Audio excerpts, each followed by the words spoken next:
இந்த வீடியோ நம்ம எதை பற்றி பார்க்க போகிறோம் அப்படின்னா, ஒரு டொமைன் வந்து நீங்கள் கரெக்டாக செலக்ட் பண்ணலைன்னா அதனால் வரக்கூடிய பிரச்சனைகள் வந்து என்ன, நம்ம சேனலில் இருக்கக்கூடிய ஒரு சப்ஸ்கிரைபருக்கு வந்து இந்த மாதிரி ஒரு டொமைன் வாங்கி அவருக்கு ஆட்சன்ஸ் அப்ரூவல் வாங்கினதுக்கப்புறம் ஆட் லிமிட் பிரச்சனை வந்துருக்குது. அது என்ன பிரச்சனை? அதே மாதிரி பார்த்தீங்கன்னா, இந்த எக்ஸ்பைர்டான டொமைன் வந்து பார்த்தீங்கன்னா, நீங்கள் ஒரு சைட்லேருந்து கலெக்ட் பண்ணி அதில் வேலிடான டொமைன் நீங்கள் வந்து எடுக்க முடியும். அதை எப்படி எடுக்கிறது அப்படிங்கிற எல்லா டீட்டெயிலும் இந்த வீடியோவில் வந்து பார்க்க போகிறோம். இந்த வீடியோ வந்து ஸ்கிப் பண்ணாமல் வந்து பாருங்கள். இது ரொம்ப ரொம்ப முக்கியமான வீடியோ. தயவு செஞ்சு ஸ்கிப் பண்ணாதீங்க. எல்லா வீடியோக்கும் நான் அந்த மாதிரி வந்து சொல்ல மாட்டேன். ஸோ அந்த மாதிரி சொல்கிறேன் அப்படின்னா அந்தளவுக்கு அதில் நிறைய இன்ஃபர்மேஷன் இருக்கும் அப்படின்ற அர்த்தம். ஸோ வீடியோ வந்து ஸ்கிப் பண்ணாமல் வந்து பாருங்கள். ஓகே, ஸோ ஃபஸ்ட்டு வந்து பார்த்தீங்கன்னா, நீங்கள் வந்து ஒரு பெர்ஃபெக்டான டொமைன் நீங்கள் செலக்ட் பண்ணணும் அப்படின்னா, ஸோ கூகுளில் போய்ட்டு எக்ஸ்பைர்டு டொமைன் அப்படின்னு நீங்கள் சர்ச் பண்ணாலே போதும். ஃபஸ்ட்டு ஒரு வெப்சைட் வரும், expireddomain.net அப்படின்னு சொல்லிட்டு. ஸோ இந்த சைட்டை நீங்கள் கிளிக் பண்ணீங்க அப்படின்னா இதில் வந்து பார்த்தீங்கன்னா ஜஸ்ட் நீங்கள் வந்து சைன் அப் பண்ணுற மாதிரி இருக்கும். சைன் அப் பண்ணி முடிச்சதுக்கப்புறம் வந்து பார்த்தீங்கன்னா உங்களுக்கு வந்து என்ன நேமில் வந்து டொமைன் வேணுமோ அந்த டொமைனை வந்து நீங்கள் இதில் வந்து செக் பண்ணலாம். அதாவது பார்த்தீங்கன்னா இதில் வந்து expireddomain.netல வந்து பார்த்தீங்கன்னா ஏற்கனவே இதுக்கு முன்னாடி டொமைன் நீங்கள் வாங்க போகிற பேரில் வந்து ஏற்கனவே டொமைன் வந்து இருந்திருக்கும். பட் ஆனால் அந்த டொமைன் வந்து எக்ஸ்பைர்ட் ஆகி மறுபடியும் வந்து பார்த்தீங்கன்னா லிஸ்ட் அவுட் பண்ணியிருப்பாங்க. ஸோ திரும்பவும் அந்த டொமைன் நீங்கள் வாங்கிக்கலாம். ஸோ அந்த மாதிரி பார்த்தீங்கன்னா ஏற்கனவே எக்ஸ்பைர்டான சில டொமைனுக்கு வந்து பார்த்தீங்கன்னா உங்களுக்கு வந்து டொமைன் அத்தாரிட்டி வந்து ஹை லெவலில் இருக்கும் அண்ட் பேக்லிங்ஸ் வந்து நிறையா இருக்கும். ஸோ அந்த மாதிரி டொமைனை ஃபில்டர் பண்ணதுக்கு தான் இந்த மாதிரியான ஒரு சைட் வந்து இருக்குது. ஸோ இதில் வந்து அக்கௌண்ட் நீங்கள் ஒரு ஜிமெயில் உங்கள் ஐடியெலாம் கொடுத்து நீங்கள் சைன் அப் வந்து பண்ணிக்கிங்க. ஸோ பண்ணி முடிச்சதுக்கப்புறம் வந்து பார்த்தீங்கன்னா இதில் வந்து டொமைன் சர்ச் அப்படின்னு சொல்லிட்டு ஒரு ஆப்ஷன் இருக்கும். உதாரணத்துக்கு இப்போ வந்து பார்த்தீங்கன்னா நான் வந்து டாப் தமிழ் அப்படின்னு சொல்லிட்டு நான் வந்து சர்ச் பண்ணுறேன். ஸோ இதில் சர்ச் பண்ணும்போது பார்த்தீங்கன்னா நம்மளுக்கு வந்து நிறைய டொமைன் லிஸ்ட் வந்து இந்த இடத்துல வந்து காட்டும். ஓகே, ஸோ சர்ச் பண்ணதுக்கப்புறம் வந்து பார்த்தீங்கன்னா கீழே உங்களுக்கு வந்து காட்டும், புரியுதுங்களா? ஸோ மொத்தம் வந்து பார்த்தீங்கன்னா 44 டொமைன் வந்து அவைலபிளாக இருக்குது அப்படின்னு சொல்லிட்டு வந்து காட்டுது. அண்ட் இதில் வந்து நீங்கள் ஃபில்டர் வந்து பண்ணிக்கலாம். இதில் வந்து ஷோ ஃபில்டர் அப்படிங்கிற ஆப்ஷன் வந்து கிளிக் பண்ணிக்கிங்க. ஸோ டோட்டல் கேரக்டர்ஸ் வந்து எவ்வளோ வேணும் அப்படிங்கிற மாதிரி நீங்கள் செலக்ட் பண்ணிக்கலாம். அண்ட் கேரக்டர்ஸ் இங்கே செலக்ட் பண்ணிட்டு கீழே வந்து நீங்கள் 10, 8 ஸோ ஓரளவுக்கு வந்து மினிமம் வந்து 8 அல்லது 10க்கு மேலே இருக்கிற மாதிரி வந்து போடுங்க. லாங்குவேஜ் வந்து பார்த்தீங்கன்னா இங்கிலீஷ் வந்து போட்டுக்குங்க. அண்ட் இதில் வந்து பார்த்தீங்கன்னா இந்த ஆப்ஷனில் வந்து ஒன்லி அவைலபிள் டொமைன்ஸ் அப்படின்னு சொல்லிட்டு போட்டு லிஸ்ட் வந்து ஒரு 200 வரைக்கும் காட்டுற மாதிரி நீங்கள் போட்டுக்குங்க. அண்ட் இந்த அலோடு டொமைன் லிஸ்ட்டில் வந்து பார்த்தீங்கன்னா அலோ லிஸ்ட் இதில் வந்து பார்த்தீங்கன்னா டெலீட்டட் டொமைன்ஸ் வந்து போட்டுக்குங்க. அண்ட் அடுத்து வந்து பார்த்தீங்கன்னா உங்களுக்கு வந்து ஸோ இவ்வளோதான் ஆப்ஷன். ஸோ இது நீங்கள் பண்ணிவிட்டு அதுக்கப்புறம் வந்து பார்த்தீங்கன்னா அப்ளை ஃபில்டர் அப்படின்னு சொல்லிட்டு கொடுத்தீங்க அப்படின்னா ஸோ இதில் வந்து ஃபில்டர் பண்ண லிஸ்ட்டில் வந்து பார்த்தீங்கன்னா உங்களுக்கு வந்து வேலிடான டொமைன் லிஸ்ட் வந்து கிடைக்கும். அண்ட் இந்த டொமைன் லிஸ்ட்டில் இருந்தும் பார்த்தீங்கன்னா உங்களுக்கு வந்து டிபி அதாவது டொமைன் பாப்அப் அப்படின்னு சொல்லுவாங்க. ஸோ இதில் வந்து பார்த்தீங்கன்னா 0 அப்படின்ட்டு பார்த்தீங்களா? ஸோ இங்கே வந்து பார்த்தீங்கன்னா ஸ்டார்டிங்கில் 0 வந்து ஆரம்பிக்குது. ஸோ இதை நீங்கள் வந்து ஜஸ்ட் இதை நீங்கள் வந்து கிளிக் பண்ணீங்க அப்படின்னா ஸோ இந்த டொமைன் பாப்பில் வந்து பார்த்தீங்கன்னா ஜஸ்ட் இதை வந்து நீங்கள் கிளிக் பண்ணுங்கள். ஸோ கிளிக் பண்ணீங்க அப்படின்னா இதில் வந்து ஸோ எந்த டொமைனுக்கு வந்து அந்த டொமைன் பாப் வந்து பார்த்தீங்கன்னா அதிகமாக இருக்குதோ அந்த இது வந்து இங்கே வந்து காட்டும், புரியுதுங்களா? ஸோ இதை ஜஸ்ட் நீங்கள் வந்து மேலே கிளிக் பண்ணால் போதும். இதில் வந்து பார்த்தீங்கன்னா டொமைன் பாப் அப்படின்னு காட்டும். ஸோ பேக்லிங்ஸ் வந்து கொஞ்சம் இருக்கக்கூடிய வெப்சைட்லாம் வந்து பார்த்தீங்கன்னா இந்த மாதிரி ஆர்டர் லிஸ்ட்டில் வந்து காட்டும். இதாக ஹையஸ்ட்டாக இருக்குதோ அதுலேருந்து உங்களுக்கு வந்து லிஸ்ட் வந்து காட்டும், புரியுதுங்களா? ஓகே, ஸோ இந்த மாதிரி வந்து நீங்கள் செலக்ட் பண்ணிட்டீங்க. இப்போ இந்த டொமைனை வந்து நீங்கள் ஸோ இப்போ வந்து பார்த்தீங்கன்னா இந்த டொமைனுக்கு வந்து நீங்கள் டொமைன் அத்தாரிட்டி வந்து செக் பண்ணணும். அடுத்து வந்து பார்த்தீங்கன்னா இதுக்கு வந்து ஸ்பாம் ஸ்கோர் இருக்குதா அப்படின்றத வந்து செக் பண்ணணும். ஸோ இதை நீங்கள் செக் பண்ணணும் அப்படின்னா நீங்கள் வந்து மோஸ் அப்படின்னு சொல்லிட்டு கூகுளில் சர்ச் பண்ணிங்கன்னா ஒரு வெப்சைட் வரும். அண்ட் இந்த வெப்சைட்டை கிளிக் பண்ணீங்க அப்படின்னா உங்களுடைய மெயில் ஐடி கொடுத்து ஒரு அக்கௌண்ட் வந்து இதில் கிரியேட் பண்ணிங்க. இதில் வந்து லிங்க் எக்ஸ்ப்ளோரர் அப்படிங்கிற ஆப்ஷனை கிளிக் பண்ணிங்கன்னா இதில் வந்து ஸ்பாம் ஸ்கோர் அப்படிங்கிற ஒரு ஆப்ஷன் இருக்கும். ஸோ அந்த சைட்டில் வந்து பார்த்தீங்கன்னா இந்த ஃபஸ்ட்டு நம்ம காட்டின அந்த சைட்டை வந்து இதில் போட்டிருக்கோம். அண்ட் போட்டு செக் பண்ணும்போது பார்த்தீங்கன்னா ஸ்பாம் ஸ்கோர் கிடையாது, டொமைன் அத்தாரிட்டி வந்து 7 அப்படின்ற மாதிரி காட்டுது. அண்ட் இந்த டூல் மட்டும் இல்லாமல் நீங்கள் வந்து HRF டூலையும் நீங்கள் வந்து செக் பண்ணிக்கலாம். ஸோ HRF டூலில் வந்து பார்த்தீங்கன்னா சைட் எக்ஸ்ப்ளோரர் அப்படிங்கிற ஆப்ஷனில் போயிட்டு ஸோ இந்த சைட்டோட லிங்க் கொடுத்து நம்ம செக் பண்ணும்போது பார்த்தீங்கன்னா அதோடைய அலெக்ஸா ரேங்க் வந்து எவ்வளோ இருக்குது, HRF ரேங்க் வந்து எவ்வளோ இருக்குது அப்படின்னு சொல்லிட்டு டோட்டல் லிஸ்ட் உங்களுக்கு வந்து காட்டும். அதோட டொமைன் அத்தாரிட்டி, பேக்லிங்ஸ் எவ்வளோ இருக்குது, ரெஃபரிங் டொமைன்ஸ் வந்து எவ்வளோ இருக்குது அப்படிங்கிற ஃபுல் லிஸ்ட் நீங்கள் வந்து பார்த்துக்க முடியும், புரியுதுங்களா? ஸோ இது எல்லாமே செக் பண்ணி முடிச்சதுக்கப்புறம் வந்து பார்த்தீங்கன்னா இந்த டொமைன் வந்து பிளாக் லிஸ்ட்டில் இருக்குதா இல்லையா அப்படின்னு சொல்லிட்டு செக் பண்ணோம்னா ஜஸ்ட் வந்து பிளாக் லிஸ்ட் செக்கர் வெப்சைட் அப்படின்னு போட்டிங்கன்னா ஃபஸ்ட்டு ஒரு வெப்சைட் வரும், mxtoolbox.com அப்படின்னு சொல்லிட்டு. இந்த சைட்டில் போயிட்டு நம்ம டொமைன் செக் பண்ணும்போது பார்த்தீங்கன்னா ஸோ எதுவுமே வந்து நம்மளுக்கு வந்து பிளாக் கிடையாது, எல்லாமே ஓகே அப்படின்ற மாதிரி வந்து காட்டுது. ஓகே, ஸோ இதுலேயும் நம்ம வந்து செக் பண்ணியாச்சு. அடுத்து வந்து பார்த்தீங்கன்னா ஆட்சன்ஸ் செக்கர் அப்படின்னு சொல்லிட்டு கூகுளில் போய் செக் பண்ணுங்கள். ஸோ ஃபஸ்ட்டு வந்து ஒரு வெப்சைட் வரும். ஸோ இந்த சைட்டு போயிட்டு நீங்கள் வந்து இப்போ நம்ம கிடைச்ச டொமைன் ஃபஸ்ட்டு டொமைன் இருக்குது பார்த்தீங்களா, அதை போட்டு நம்ம செக் பண்ணும்போது பார்த்தீங்கன்னா is not banned by Google AdSense அப்படின்ற மாதிரி வந்து காட்டுது. பட் ஆனால் இது எல்லா டைமுமே வந்து இந்த ஆட்சன்ஸ் செக்கரில் வந்து கரெக்டாக காட்டுமான்னு கேட்டிங்கன்னா கிடையாது. ஸோ இது வந்து பார்த்தீங்கன்னா அண்ட் ரொம்ப ஓல்டான டொமைனுக்கு வேணால் மேபி இதில் காட்டக்கூடிய இந்த இண்டிகேஷன் மெசேஜ் வந்து பார்த்தீங்கன்னா கரெக்டாக இருக்கலாம். இதில் சொல்லக்கூடிய இந்த நாட் பேன் அப்படிங்கிற விஷயம் வந்து கரெக்டாக இருக்கலாம். பட் ஆனால் எல்லா டொமைனுக்குமே அப்படி வந்து நம்ம வந்து சொல்ல முடியாது. ஏன்னா பேன் ஆன ஒரு டொமைன் கூட இந்த சைட்டில் நான் போட்டு செக் பண்ணியிருக்கேன். ஸோ அதுக்குமே வந்து பார்த்தீங்கன்னா it's not ban by Google AdSense அப்படின்னு தான் காட்டுச்சு. அதனால் 100% வந்து இந்த சைட்டில் இருக்கக்கூடிய ரிப்போர்ட்டை வந்து நீங்கள் வந்து நம்புறது அப்படிங்கிறது வந்து கொஞ்சம் கஷ்டம். புரியுதுங்களா? ஓகே. ஸோ இதெல்லாம் வந்து செக் பண்ணியாச்சு. அண்ட் இதில் எல்லாமே செக் பண்ணும்போது பார்த்தீங்கன்னா எல்லாமே நம்மளுக்கு வந்து பாசிட்டிவாக வந்து நம்மளுக்கு கிடச்சிருச்சு. அப்போ இந்த டொமைன் வந்து நம்ம வாங்கலாமா அப்படின்னு கேட்டிங்கன்னா இங்கே தான் வந்து இன்னொரு பிரச்சனை வந்து இருக்குது. புரியுதுங்களா? ஸோ நம்மளுடைய சேனலோட சப்ஸ்கிரைபர் ஒருத்தர் வந்து என்ன பண்ணியிருக்காரு அப்படின்னா, ஸோ ஒரு டொமைன் வாங்கி இப்போ 2000 கடைசின்னு நினைக்கிறேன், அல்லது 2021 ஃபர்ஸ்ட்டுன்னு நினைக்கிறேன், ஜனவரி அந்த மாதத்தில் வாங்கியிருப்பாருன்னு நினைக்கிறேன். ஸோ அதுக்கு வந்து பார்த்தீங்கன்னா ஆட்சன்ஸ் அப்ரூவல் வாங்கிட்டாரு. வாங்கினதுக்கப்புறம் என்ன பிரச்சனை அப்படின்னு பார்த்தீங்கன்னா, பிளாக்கர் டு வேர்ட்பிரஸ் கன்வெர்ட் பண்ணும்போது ஆட் லிமிட் வந்து கொடுத்துருக்காங்க. பட் அவருடைய சைட்டை நான் செக் பண்ணும்போது இப்போ செக் பண்ணி பார்க்கும்போது பார்த்தீங்கன்னா எந்த ஒரு பிரச்சனையுமே இல்லை. பட் ஆனால் அவருக்கு வந்து காப்பிரைட் இஷ்யூ வந்து கொடுத்துருக்குறாங்க. அந்த மாதிரி காப்பிரைட் இஷ்யூவான எந்த ஒரு கண்டென்ட்டுமே அவர் வந்து போடலை. அண்ட் அதுக்கப்புறம் வந்து பார்த்தீங்கன்னா நான் வந்து ஒரு கூகுளில் போய்ட்டு வேற ஒரு வெப்சைட்டில் அவருடைய சைட்டோட லிங்க்கை போட்டு நான் செக் பண்ணுறப்ப பார்த்தீங்கன்னா நிறைய விஷயம் அதில் வந்து கிடச்சிச்சு. ஸோ அது என்ன விஷயம் அப்படிங்கிறது வந்து பார்ப்போம். ஸோ இப்போ வந்து பார்த்தீங்கன்னா கூகுள் போய்ட்டு நீங்கள் வந்து archive.org அப்படின்னு சொல்லிட்டு சர்ச் பண்ணுங்கள். மொதல் ஒரு வெப்சைட் வரும். இந்த வெப்சைட்டை கிளிக் பண்ணதுக்கப்புறம் வந்து பார்த்தீங்கன்னா ஸோ இந்த மாதிரி தான் வந்து ஹோம் பேஜ் ஓப்பன் ஆகும். அண்ட் இந்த சர்ச் பாக்ஸில் வந்து பார்த்தீங்கன்னா இப்போ என்னுடைய சைட்டை போட்டு நான் வந்து செக் பண்ணியிருக்கேன். ஸோ இப்போ ஆக்சுவலாக வந்து பார்த்தீங்கன்னா 2020 தான் இந்த டொமைன் நான் வந்து வாங்கியிருப்பேன். அண்ட் இதில் வந்து என்ன செக் பண்ணிக்கலாம் அப்படின்னு பார்த்தீங்கன்னா, நீங்கள் குறிப்பிட்ட இந்த டேட் வந்து உங்களுக்கு கலர் மார்க் வந்து காமிக்குது பார்த்தீங்களா?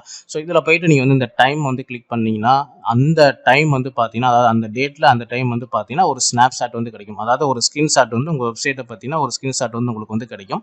சம்டைம்ஸ் வந்து இது ஸ்க்ரீன்ஷாட்டாக உங்களுக்கு வந்து காமிக்கும். அப்படி இல்லை அப்படின்னா இந்த ஃபீடு யூஆர்எல் இருக்குது பார்த்தீங்களா, அந்த யூஆர்எல் கோடு வந்து பார்த்தீங்கன்னா XML கோடு மாதிரி உங்களுக்கு வந்து காமிக்கும். உதாரணத்துக்கு இப்போ நான் வந்து இதை நான் கிளிக் பண்ணி உங்களுக்கு நான் காமிக்கிறேன். இது வந்து 2021. ஸோ 2020 வச்சுட்டு நம்ம வந்து ஏதாவது ஒரு பர்டிகுலர் டேட்டில் வந்து பார்ப்போம். இதில் வந்து பாருங்கள்.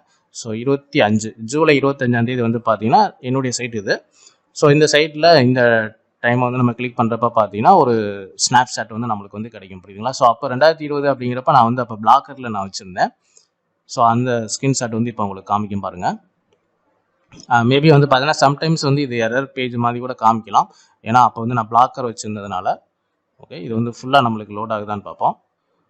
ஸோ அப்போ பார்த்தீங்கன்னா இப்போ நான் வேர்ட்பிரஸில் வச்சுருக்கேன். அப்போ வந்து பாருங்கள் பிளாக்கர் நம்மளுக்கு காமிக்குது பார்த்தீங்களா. ஏன்னா 2020 வந்து பார்த்தீங்கன்னா ஆகஸ்ட் 5 2020 வந்து பார்த்தீங்கன்னா நான் பிளாக்கரில் தான் வச்சுருந்தேன். நீங்கள் வந்து பாருங்கள். ஸோ இந்த மாதிரி தான் நான் வந்து என்னோடய சைட் வந்து இருந்துச்சு. இது வந்து பிளாக்கரில் நான் வச்சுருந்தேன். இப்போ வந்து நம்ம வேர்ட்பிரஸ்க்கு வந்து கன்வெர்ட் பண்ணிட்டோம். ஸோ இந்த மாதிரி வந்து நீங்கள் செக் பண்ணிக்கலாம். ஸோ இதே மாதிரி பார்த்தீங்கன்னா இப்போ அந்த சப்ஸ்கிரைபரோட டொமைன் வந்து பார்த்தீங்கன்னா இதே சைட்டில் போய் நான் செக் பண்ணேன். ஸோ செக் பண்ணும்போது பார்த்தீங்கன்னா என்ன ஒரு ஆச்சரியம் அப்படின்னு பார்த்தீங்கன்னா, ஸோ அவருடைய டொமைன் வந்து நான் ஹைட் பண்ணியிருப்பேன். ஸோ ப்ரைவசிக்காண்டி. அண்ட் அவர் வந்து 2020 தான் அவர் வாங்கியிருக்காரு. ஸோ 2020 2021 ஸ்க்ரீன்ஷாட் வந்து நாட் அவைலபிள். ஸோ அப்போ வந்து பார்த்தீங்கன்னா 2020 தான் அவர் வாங்கியிருக்காரு. ஆனால் அந்த டொமைன் வந்து ஏற்கனவே 2015 யாரோ வந்து யூஸ் பண்ண ஆரம்பிச்சிருக்கிறாங்க. அண்ட் அதுக்கப்புறம் வந்து பார்த்தீங்கன்னா அவரே வந்து இந்த இப்போ காமிக்கக்கூடிய இந்த இன்ஃபர்மேஷன் வந்து கண்டிப்பாக அவருக்கு தெரிஞ்சிருக்க வாய்ப்பு இல்லை. பட் ஆனால் அவர் வந்து சர்ச் கன்சோலில் கவரேஜ் ப்ராப்ளம் போய் பார்க்கும்போது பார்த்தீங்கன்னா கிட்டத்தட்ட 1338 யூஆர்எல் வந்து பார்த்தீங்கன்னா இதுக்கு முன்னாடி இதே யூஆர்எல் தான். பட் இதுக்கு முன்னாடி இருந்த வேற ஒரு நபர் வந்து பார்த்தீங்கன்னா நிறைய மூவி ரிலேட்டடாக போஸ்ட் எல்லாமே போட்டிருக்காங்க. அண்ட் டவுன்லோட் பண்ணக்கூடிய லிங்க்கு, பிஜிஎம் மூவியோட BGM download link, MP3 song download link, so இது எல்லாமே அந்த சைட்டில் வந்து யூஸ் பண்ணியிருக்கிறாங்க. புரியுதுங்களா? ஸோ ஒரு பிளாகர் டு வேர்ட்பிரஸ் கன்வெர்ட் பண்ணும்போது என்ன பிரச்சனை நடந்திருக்குன்னா, இந்த பழைய யூஆர்எல் எல்லாமே கூகுள் வந்து திரும்ப ரெக்கவர் பண்ணி எடுத்துக்கிட்ட மாதிரி பிரச்சனை ஆயிடுச்சு. புரியுதுங்களா? ஸோ பழைய யூஆர்எல் எதுவுமே வந்து கிடையாது, இண்டெக்ஸ்லையும் வந்து கிடையாது. ஸோ ஆனால் கூகுள் டேட்டா பேஸில் இருந்து இந்த யூஆர்எல் எல்லாமே திரும்ப வந்து ரெக்கவர் ஆகி, அல்லது இந்த பிளாக்கர் டு வேர்ட்பிரஸ் மாறும்போது பார்த்தீங்கன்னா இந்த ரீடைரக்ஷனில் வந்து ஏதோ சம்திங் டெக்னிக்கல் ப்ராப்ளம்னு நினைக்கிறேன். பட் ஆனால் பழைய யூஆர்எல் எல்லாமே எடுத்து சர்ச் கன்சோலில் வந்து டிஸ்கவர் அப்படிங்கிற ப்ராப்ளத்தில் வந்து காமிக்குது. புரியுதுங்களா? பேஜ் வித் ரீடைரக்ட் அப்படிங்கிற ஒரு எரர் வந்து வரும் சர்ச் கன்சோலில். அந்த எரரில் வந்து பார்த்தீங்கன்னா 1338 யூஆர்எலுமே வந்து பார்த்தீங்கன்னா இப்போ போட்டிருக்க போஸ்ட் வந்து கிடையாது. இந்த 2015 போட்டிருக்கக்கூடிய போஸ்ட் எல்லாமே அதில் லிஸ்ட் அவுட் வந்து லிங்காக வந்து காட்டுது. புரியுதுங்களா? ஸோ அப்போ அந்த 1338 யூஆர்எல் வந்து அவர் ரிமூவ் பண்ணணும். அந்த மாதிரி அந்த 1338 யூஆர்எலுமே வந்து பார்த்தீங்கன்னா மூவி ரிலேட்டடாக movie download link, MP3 link, so இது எல்லாமே இருந்ததுனால உங்களுக்கு தெரியும் இந்த பெருமா லிங்கே வந்து பார்த்தீங்கன்னா ஆட்டோமேட்டிக்காக பெருமா லிங்க்ல எப்படி டைட்டில் கொடுத்துருப்பாங்க, உங்களுக்கு வந்து டைட்டில் என்ன கொடுக்குறோமோ அதுதான் பெருமா லிங்க்ல வந்திருக்கும். ஸோ அதில் எல்லாமே மூவி டவுன்லோடு, அந்த மூவியோட பேர் போட்டு HTRIP டவுன்லோடு, இந்த மாதிரி உங்களுக்கு வந்து யூஆர்எல் இருந்ததுனால இவருக்கு வந்து இப்போ ஏர் லிமிட் வந்து இருக்குது. புரியுதுங்களா? இவர் வாங்கினது 2020 தான் டொமைன் வாங்கியிருக்காரு. ஆனால் 2015லேருந்து 2019 வரைக்கும் வேற யாரோ வந்து அந்த சைட்டை வச்சு மெயின்டைன் பண்ணியிருக்கிறாங்க. Full and full copyright material, movie, song, BGM, MP3, so இந்த மாதிரி எல்லா டவுன்லோட் லிங்க்கும் அந்த வெப்சைட்டில் வந்து ஏற்கனவே யூஸ் பண்ணியிருக்கிறாங்க. இவர் வாங்கினதுக்கப்புறம் block out to WordPress convert பண்ணும்போது இந்த மாதிரி ஒரு பிரச்சனை, புரியுதுங்களா? கிட்டத்தட்ட 1338 URL வந்து இப்போ வந்து அதில் பேஜ் வித் ரீடைரக்டில் வந்து பிரச்சனையாக இருக்குது. ஸோ அந்த URLலாம் இப்போ வேலிட்டாக எடுத்துக்கிட்டு ஆக்சஸ் வந்து இவருக்கு ஆட் லிமிட் வந்து கொடுத்துருக்காங்க. ஸோ அவருக்கு வந்து வந்த பிரச்சனையை வந்து ஒரு 2 ஸ்க்ரீன்ஷாட் வந்து காமிக்கிறேன். ஸோ இதை வந்து பார்த்தீங்கன்னா ஃபஸ்ட்டு ஸ்க்ரீன்ஷாட், இது வந்து சர்ச் கன்சோலில் இருக்கக்கூடிய ஒரு ஸ்க்ரீன்ஷாட்டு. அதுலேயே வந்து பாருங்கள், சைட் ரஜினி முருகன் வீடியோ அப்படின்னு போட்டிருக்கு, சாங். அடுத்து வந்து பார்த்தீங்கன்னா குற்றப்பரம்பரை டயலாக் அப்படின்னு போட்டிருக்கு. ஸோ இது எல்லாமே பார்த்தீங்கன்னா மூவி ரிலேட்டடாக. அண்ட் ஆக்சன்ஸில் வந்து அவருக்கு வந்து பிரச்சனை வந்து பார்த்தீங்க அப்படின்னா இதை நான் ஜூம் பண்ணி காமிக்கிறேன். ஸோ இதில் என்ன பிரச்சனை அப்படின்னு பார்த்தீங்கன்னா copyright material unauthorised file sharing எஸ் அப்படின்னு போட்டிருக்கு, புரியுதுங்களா? ஸோ இப்போ இவர் வந்து பார்த்தீங்கன்னா மூவி ரிலேட்டடாக எந்த ஒரு போஸ்ட்டுமே வந்து போட கிடையாது. காமனாக ஜென்ரலான போஸ்ட்டு தான் போட்டுக்கிருக்காரு. பட் ஆனால் காப்பிரைட் வந்தது எல்லாமே வந்து பார்த்தீங்கன்னா 2019க்கு முன்னாடி இருந்த ஒரு நபர் இந்த சைட்டை வச்சுருக்கும் போது மூவி டவுன்லோடு எல்லாமே வந்து கொடுத்துருக்காரு. இப்போ அந்த URL எல்லாமே வேலிட் URL எடுத்துக்கிட்டு இவருக்கு வந்து இப்போ ஆட் லிமிட் வந்து இருக்குது. பிரச்சனை வந்து பார்த்தீங்கன்னா உங்களுக்கு எப்படின்றது புரிஞ்சிருக்கும். ஸோ அதனால் ஒரு டொமைன் வாங்குறப்ப எவ்வளோ விஷயம் நீங்கள் வந்து கவனித்து வாங்கணும் அப்படின்னு உங்களுக்கு தெரிஞ்சுக்கணும் அப்படின்றதுக்காண்டி தான் இந்த வீடியோ நான் பண்ணிக்கிருக்குது. பட் ஆனால் ஒரு டொமைன் வாங்கும்போது இந்த மாதிரி எக்ஸ்பைரி டொமைன் லிஸ்ட்டில் போய் எதுவுமே ஒரு செக் பண்ண கிடையாது. ஃபேன்சியாக நேம் இருந்திருக்குது, அவைலபிளாக இருந்திருக்கு. ஸோ உடனே பணம் கொடுத்து வாங்கிட்டாரு. பட் ஆனால் இந்த டொமைனோட இதுக்கு முன்னாடி இருந்த ஹிஸ்ட்ரி வந்து கண்டிப்பாக அவருக்கு தெரிஞ்சிருக்க வாய்ப்பு இல்லை, புரியுதுங்களா? ஸோ இவ்வளோ விஷயங்கள் நம்ம வந்து சர்ச் பண்ணும்போது மட்டும் தான் தெரியுது. அண்ட் சர்ச் கன்சோலில் இந்த எரர் வரல அப்படின்னா இவர் வந்து இதை கண்டுபிடிச்சிக்கவே முடியாது. அண்ட் இதில் வந்து பார்த்தீங்கன்னா இன்னொரு உங்களுக்கு நான் ஒரு டீட்டெயில் உங்களுக்கு நான் வந்து காட்டுறேன். இப்போ நான் என்னுடைய சைட்டில் நம்ம போய் பார்த்தோம் பார்த்தீங்களா? ஸோ இந்த மாதிரி வந்து நம்ம குறிப்பிட்ட டேட்டில் போயிட்டு ஸ்க்ரீன்ஷாட் பார்த்தோம் பார்த்தீங்களா? அதே மாதிரி இவர் வெப்சைட்டில் வந்து 2016 போயிட்டு இப்போ நான் வந்து ஒரு ஸ்க்ரீன்ஷாட் வந்து பார்ப்போம். ஸோ 2016 வந்து பார்த்தீங்கன்னா நவம்பர், ஆக்சுவலாக 2016 ஒரு டொமைன் இந்த மாதிரி வாங்கவே இல்லை. 2020 தான் கடைசியில் தான் வாங்கியிருப்பார்னு நினைக்கிறேன். ஸோ அப்போ நவம்பர் 2016 நவம்பர் 24 ஒரு ஸ்க்ரீன்ஷாட் வந்து அவைலபிளாக இருக்குது. ஸோ இதை போய் பார்ப்போம். அண்ட் இது வந்து இப்போ அந்த டொமைனே வந்து அந்த பழைய URLலாம் வந்து பார்த்தீங்கன்னா இப்போ இண்டெக்ஸ் இல்லாததுனால வந்து பார்த்தீங்கன்னா நம்மளுக்கு வந்து ஸ்க்ரீன்ஷாட்டாக வந்து காமிக்கல. ஆனால் அதுக்கு பதிலாக ஃபீடு URL வந்து இந்த XML கோடு வந்து காட்டுச்சு. ஸோ XML கோடில் வந்து பார்த்தீங்கன்னா என்னென்ன URL வந்து இண்டெக்ஸ் இதுக்கு முன்னாடி ஆயிருந்துச்சோ அந்த URLலாம் இதில் வந்து காட்டுது, புரியுதுங்களா? ஸோ URL வந்து கிடையாது, அந்த போஸ்ட்டோட டைட்டில் வந்து நம்ம இதில் வந்து பார்த்துக்க முடியும். ஓகே, இப்போ வந்து ரீடைரக்ட் ஆகுது. ஸோ ரீடைரக்ட் ஆகும்போது பார்த்தீங்கன்னா நவம்பர் 24, 2016. ஸோ இங்கே வந்து பாருங்கள், Tamil latest news update upcoming Tamil news download, புரியுதுங்களா? அடுத்து வந்து பார்த்தீங்கன்னா இங்கே வந்து பாருங்கள், Tamil latest full movie latest download MP4 HD AV MKV FLV download, புரியுதுங்களா? இது மட்டும் இல்லாமல் சில மூவி வந்து பார்த்தீங்கன்னா இதில் வந்து இருக்குது, புரியுதுங்களா? கீழேலாம் பார்த்தீங்கன்னா தெரியும், teaser Vijay version 3G MP4 HD. So full and full வந்து பார்த்தீங்கன்னா இது வந்து மூவி ரிலேட்டடாக தான் வந்து இந்த வெப்சைட்டை இதுக்கு முன்னாடி மெயின்டைன் பண்ணியிருக்கிறாங்க. பட் என்ன அது வந்து ஆக்சன்ஸ் அப்போ அப்ரூவல் இருந்துச்சா இல்லையா அப்படிங்கிறது நம்மளுக்கு வந்து தெரியாது. மேபி இது வந்து ஆக்சன்ஸ் அப்பயே வந்து பேன் வந்து பண்ணியிருக்கலாம். இல்லை அப்படின்னா ஆக்சன்ஸ் அப்ரூவல் இல்லாமல் ஏதாவது ஒரு தேர்ட் பார்ட்டி அட்வர்டைஸ்மெண்ட் போட்டு அவர் ரன் பண்ணியிருக்கலாம். பட் அது குறிப்பிட்ட டேட்டுக்கு அப்புறம் அவர் வந்து ரெனியூவல் பண்ணலை, அப்படியே விட்டுட்டாங்க போல். ஸோ அதுக்கப்புறம் இவர் வாங்கி அதை யூஸ் பண்ணும்போது பார்த்தீங்கன்னா இந்த பிரச்சனை எதுவுமே தெரியாமல் அவர் வந்து இப்போ வாங்கி போஸ்ட் போட்டு பிளாக்கரில் போஸ்ட் போட்டு ஆக்சன்ஸ் அப்ரூவல் எல்லாமே எடுத்துட்டாரு. And blog out to WordPress மாறும்போது இவ்வளோ பெரிய பிரச்சனை வந்து நடந்திருக்குது. ஸோ இதை வந்து சால்வ் பண்ணுறதுக்கு நான் என்ன சொல்யூஷன் சொல்லியிருந்தேன் அப்படின்னு பார்த்தீங்கன்னா இந்த 1338 URL வந்து பார்த்தீங்கன்னா நீங்கள் வந்து டெலீட் பண்ணணும். ஸோ டெலீட் பண்ணணும் அப்படின்னா நீங்கள் வந்து சர்ச் கன்சோல் பேஜ் வந்து போகணும். அண்ட் சர்ச் கன்சோலில் போய்ட்டு இந்த ரிமூவல் அப்படிங்கிற ஆப்ஷனில் போனீங்க அப்படின்னா ஸோ நீங்கள் ஒவ்வொரு URL வந்து ரிமூவ் பண்ணணும். ஸோ இதுதான் வந்து இப்போ இருக்கக்கூடிய சொல்யூஷன். ஏன்னா 1000 URL வந்து டெலீட் பண்ணுறது அப்படிங்கிறது, மேனுவலாக டெலீட் பண்ணுறது அப்படிங்கிறது ரொம்ப டைம் எடுத்துக்கும். ஸோ வேறு வழி இல்லை, இதில் போய் தான் ஒவ்வொரு URL கொடுத்து நீங்கள் வந்து ரிக்வஸ்ட் கொடுத்து ரிமூவ் பண்ணணும். ஸோ அந்த சொல்யூஷன் வந்து சொல்லியிருக்கேன். அண்ட் அவருடைய சைட்டுக்கு வந்து பார்த்தீங்கன்னா இப்போ ஸ்பேம் ஸ்கோர் செக் பண்ணுறப்ப நம்மளுக்கு வந்து 4% அப்படின்ற மாதிரி வந்து காட்டுச்சு.